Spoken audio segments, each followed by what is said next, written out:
Kuna wanadamu unaweza ukakutana naye anapokuwa hodari katika kutenda mabaya, anapokuwa hodari katika kufanya ubaya, anapokuwa hodari katika roho mbaya, ukajiuliza, hivi huyu ni shetani au ni mjukuu wa shetani au ni mtoto wa shetani kabisa? Nilikuwa najiuliza hilo swali, lakini jibu ni kwamba kuna wanadamu kabisa wana vinasaba kabisa na kufanya shughuli ya shetani, lakini pia kuna wanadamu ambao wana vinasaba kabisa na kufanya shughuli ya Mungu. Na maana katika Biblia hii ukisoma, kuna sehemu inasema kwamba kuna malaika ambao waliasi, walikuja wakachangamana na wanadamu, wakazaa nao. Wale watoto waliowazaa walikuwa hodari sana, walikuwa na akili sana, walikuwa wabunifu sana, walikuwa yani wenye mbinu nyingi katika kutenda mabaya na kutenda vibaya na katika uasi na uovu. Naam. Shalom watu wa Mungu, niwasalimu kwa jina la Yesu.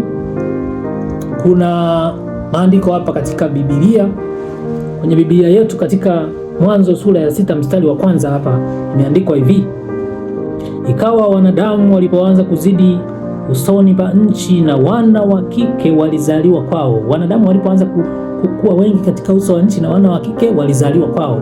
2, wana wa Mungu waliwaona au binti za binadamu ya kuwa ni wazuri, wakajitwalia wake wowote waliowachagua. Bwana akasema, roho yangu haitashindana na mwanadamu milele, kwa kuwa yeye naye ni nyama, basi siku zake zitakuwa miaka 120. Unaona hapa wanadamu hawa, ina maana kuna wanadamu mabinti walipozaliwa, kumbe kuna wana wa Mungu ambao wakazaliwa kwa kuchanganyika na hao wanadamu.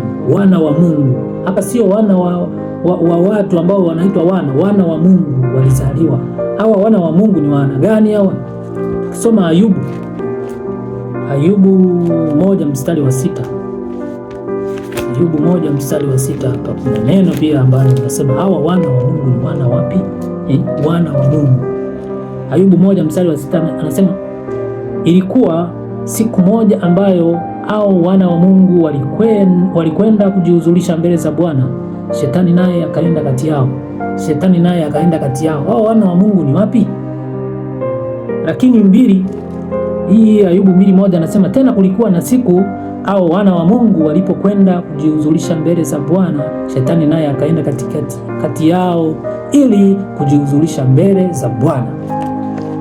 Kumbe hawa wana wa Mungu ukisoma Biblia nyingine zinasema kwamba ni watu au ni malaika ambao wanakaa na Mungu, wanaokaa na Mungu kufanya kikao na Mungu. Yaani ni malaika. Ukisoma Biblia za zamani sana, zile zenye vitabu vingi, nasema kwamba hawa wana wa Mungu wanaotajwa hapa ni wale wana au ni wale malaika ambao wanakaa na Mungu katika kujadiliana mambo yaendeje duniani na mbinguni.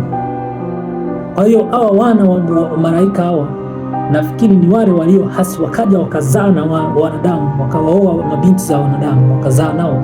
Sasa wana waliowazaa walikuwa hodari sana miaka hiyo, ndio wakaanza kuingiza upotovu, wakaanza kuingiza ubaya, wakaanza kuingiza tabia za ushoga, sijui ulawiti, usagaji, matendo maovu yote yanaitwa iniquities. Mungu anayaita iniquities, maovu yakazidi, dhambi zika yani yalianza yakiwa makosa, wakifanya chochote wanachokitaka, yakakuwa makosa, yakawa mengi, yakazidi, wakazoea, wakaja kwenye dhambi ikazaa makosa, dhambi ikazaa uovu, sababu uovu unaitwa iniquities. Kwa hiyo dhambi iliyokomaa sana, iliyopitiliza, iliyokithiri ndio unaitwa uovu.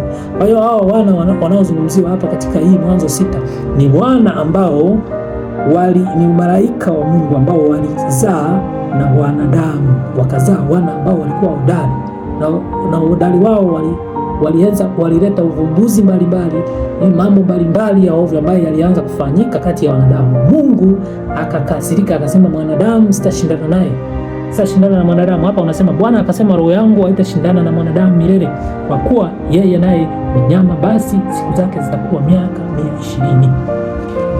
Kiendelea hapa anasema, nao wanefiri walikuwepo duniani siku zile. Tena baada ya hayo wana wa Mungu walipoingia katika binti za wanadamu wakazaa nao wana, au walikuwa hodari zamani za watu wenye sifa.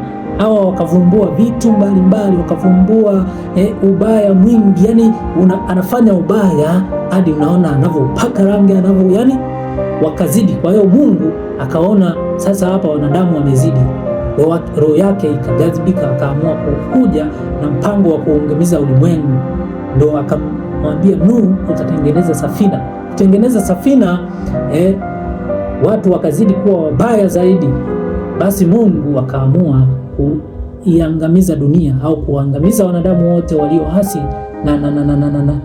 na maji au kwa maji. Kwa hiyo kipindi cha Nuhu kilianzia hapa, wanadamu walipoasi kwa kuchangamana, malaika walipozaa na wana na binti za wanadamu, wakazaa watoto waliokuwa hodari na sifa nyingi, wakafanya mavumbuzi mengi, wakaanza kubuni vitu vingi, wakaanza kutokea wasagaji, warawiti, ubaya ukazidi sana juu ya uso wa dunia, yakawa maovu. Ndipo Bwana akaamua kuiangamiza dunia. Ndipo Bwana akanena lakini Nuhu akapata.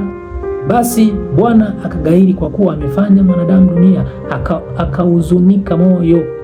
Bwana akasema, nitamfutilia mbali mwanadamu. Mstari wa 7 nitamfutilia mbali mwanadamu na mnyama na kitambaacho na ndege wa angani, maana nagairi kwamba nimewafanya. Lakini Nuhu akapata neema machoni pa Bwana. Kumbe Bwana aliangamiza ulimwengu baada ya watu wanadamu kuanza kufanya mavumbuzi mengi. Unaona hata sasa hivi kuna mtu unaweza kukutana naye kusema huyu yani anafanya ubaya katika hali ya ubora sana, katika uhodari wa hali ya juu. Unaanza kuwaza hivi, huyu ni mtoto wa shetani au amezaliwa na shetani au. Kumbe hao watu wapo hadi ulimwengu huu wa leo, ndio wanafanya vitu mbalimbali vya mbuzi. Unasikia mwanaume na mwanaume wanaoana, yani mtu anafanya ubaya hadi unajiuliza hivi, huyu mtu ni mjukuu wa shetani au ni shetani mwenyewe? Basi nishukuru sana kwa kunisikiliza na kutazama. Neema ya Kristo ikawa pamoja na nyote. Amen.